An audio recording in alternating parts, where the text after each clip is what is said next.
But when you are working, you have to focus, no? So that you can learn. You cannot just only follow instructions. You also need to be keen. You need to observe everything, especially what ate is doing. So that by making that, you will also learn in the same manner, not just following instructions. Hmm? Ipilo lang na para madatugan.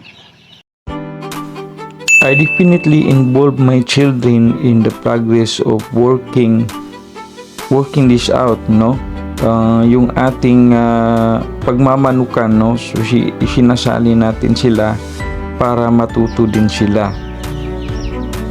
Honestly kasi limited na rin yung mga kamay ko sa paggawa nitong pag-a-assemble muli ng ating brooder, chicks brooder po, no? So kaya sila po yung nagiging kamay ko through my instructions.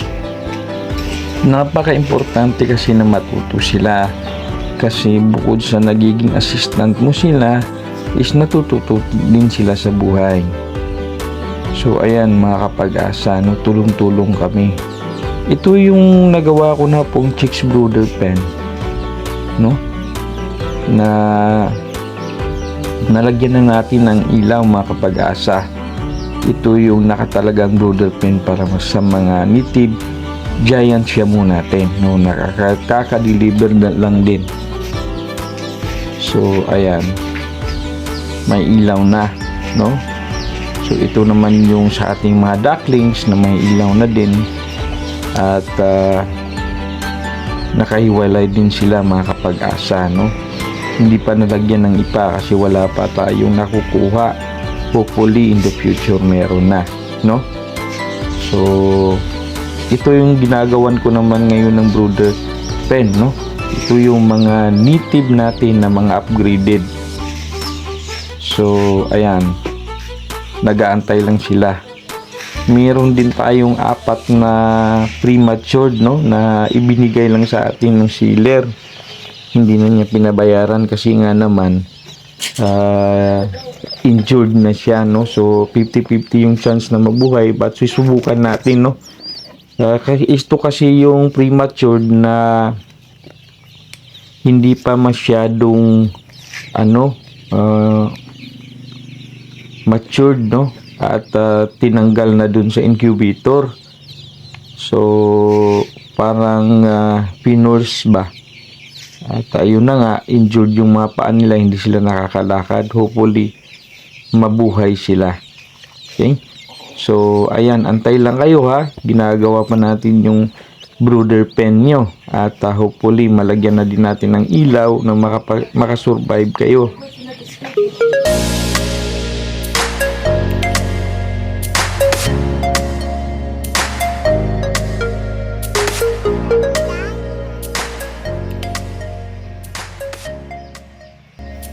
Kung natatandaan nyo nga pala mga kapag-asa, yung sabi ko nga sa inyo po na magtatayo po tayo ng munting kabuhayan sa espasyong ito po ng ating bakuran, is ito na nga po, no? So nalinis na po natin, at ang susunod naman po na gagawin natin is itong sanga na ito po is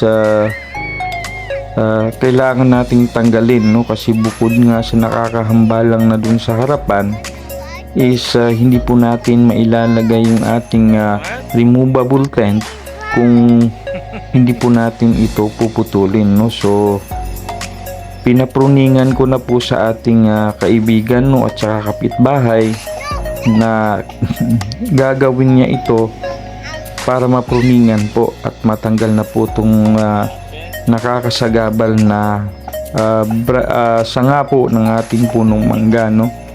So ayan, so susubukan natin guys na malinis to, nang sa gayon makita talaga natin yung pwede nating paglagyan po ng removable tent, no? Para sa ating itatayong munting kabuhayan. Kumbaga munting kabuhayan lang naman po guys, no? Pagsisimula, no? Kasi Yun po yung ating tinatahak na landas ngayon, na kumbaga dun tayo nagsisimula sa scrap, no? Nung ma-stroke po tayo is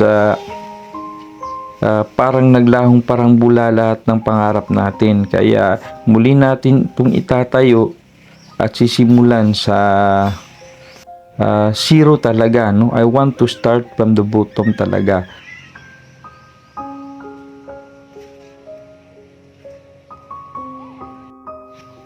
Okay, ayan mga kapag-asa, oh. Ito yung sinasabi ko sa inyo na na lilinisan natin, no? At pinatanggal na namin yung sobrang sanga ng puno ng mangga po, para hindi po siya nakakaambalang po dun sa itatayo nating tent lang naman po yung ating itatayo rito, no? Yung tent na po, kumbaga, kasi guys, ako po guys, minimalist po kasi ako, no? So usually mas gusto ko yung kapag nagtatayo ako ng mga installations o yung mga, kumbaga, mga ibang kubo-kubo is talaga siya permanent. Kumbaga pwede ko pa siyang i-dismantle, na kung sasakaling gusto kong ilipat siya ng lugar, so pwede kaagad available siya anytime na may lipat, no? Mahirap kasi yung fix na itinatayo natin guys, no? Pag fix kasi, pag babaklasin mo na siya, i-dismantle mo na isa, yung mga pako is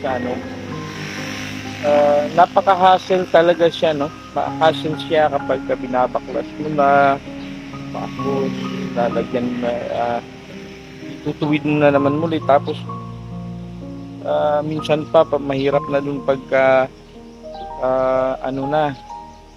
rusty na siya, no? Hindi na siya matibay, no? So saka yung kahoy din kasi inaanay, no? Unlike dun sa kagaya ng detachable na mga materials, no? Yung mga screens, yung tent. So anytime na gusto natin siyang ilipat guys, pwede natin siyang mailipat. So ilalagay lang natin dito bilang stall natin is always temporary lang po. So yung tent lang po na anytime na pwede natin baklasin, mababaklas po natin siya, no? So safety din po siya kasi yung steel naman kasi niya, kasi naka-chrome tinted naman po siya, so hindi na siya kakalawangin, no? So kalawangin man, so matagal pa. So, pwede pa natin siyang i-reuse kung saan natin isipat. So ayan guys, no? Ito naman kahoy, ito yung mga sanga ng mangga is ipapaano na natin guys, no? Kumbaga panggatong po siya, no? So ibibilad na lang natin dyan sa harap, tapos kapag pwede na siyang panggatong, so igagatong na natin guys, no? Pwede natin gawing uling kapag gusto nating mag-ihaw-ihaw. So pwede naman din na panggatong din siya, dito talaga natin na isasaing na bigas o kaya ulam, no? So wala po tayong sasayangin guys, no? Kasi yung kahoy, yan, nagbibigay po yan ng ng biyaya sa atin. So kapag may pinutol tayo, kailangan na, dahil galing nga yan sa Diyos, so kailangan natin i-utilize guys, hindi lang natin basta-basta itatapon. At saka yung mga dahon naman nga guys is ilalagay po natin dun sa ating compost pit, no? Kapag pwede na po natin siyang iabuno dun sa mga halaman natin, no? Sa mga bulaklak natin, o kaya dun sa mga dun sa mga gulay na itatanim natin, so pwede pa siya, no? So kung nakikita nyo guys, halata naman, no, na hindi mahilig sa halaman yung may-ari ng bahay, no? So dahil nga sa concept na yung recycling po guys, repurposing. So ganito po umiikot yung sistema namin sa bahay, no? So wala po tayong sinasayang na mga resources galing po sa ating pong may kapal kasi ika nga, bago nga tayo nilalang ng Diyos is hinanda niya na lahat, no? Hinanda niya na lahat. So nababasa niya naman sa Book of Genesis. Bago po lahat na bago po ginawa yung tao, nauna na po yung mga hayop, nauna na po yung mga halaman, no? So yung sustenance natin, nauna na po. Kaya ang mamarapating guys, it is imperative na hindi natin kailangan sayangin yung mga resources natin. So kailangan magkaroon talaga siya ng halaga, no?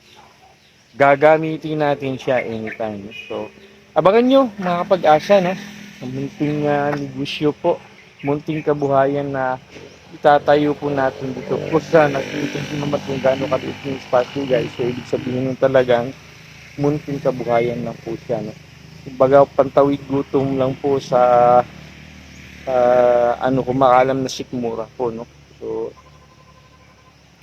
kahit nga na PWD na ako guys, person with disability, is ayaw ko naman pong mawalan po ako ng silbi, no? So kahit ganito tayo, so marami naman tayong napag-aralan, marami naman tayong natutunan tungkol sa kabuhayan. So gagamitin natin yun guys, no? Kahit na limited na yung paggalaw natin, meron naman tayong member ng family na pili pa makasulit sa atin. So ganun lang talaga guys. So abangan niyo po. Lagi natin tatandaan, habang may buhay, may pag-asa.